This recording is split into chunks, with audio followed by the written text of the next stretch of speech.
सुनील तटकरे यांना श देण्याचा गोगावले यांचा प्रयत्न. आदिती तटकरे यांच्या विरुद्ध निवडणूक लढवणारे अनिल नवगणे शिवसेनेत दाखल होणार. मंत्री भरत गोगावले एकाच दगडात दोन नव्हे तर तीन पक्षी मारण्याची खेळी रायगडमध्ये करतात.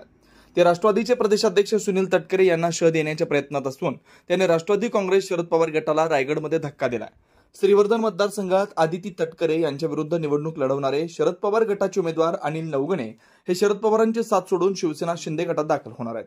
अनिल नवगणे यांचा शिवसेनेत प्रवेश निश्चित झाला. अनिल नवगणे हे ठाकरे गटाचे जिल्हा प्रमुख होते. विधानसभा निवडणुकीच्या तोंडावर रायगडची जागा शरद पवार गटाच्या वाट्याला गेल्यानं नवगणे यांनी शरद पवार गटात प्रवेश केला होता. त्यामुळे नवगणे यांच्या प्रवेशानं ठाकरे गट शरद पवार गटासोबत सुनील तटकरे यांना देखील श्रीवर्धनमध्ये आव्हान उभं राहणार आहे.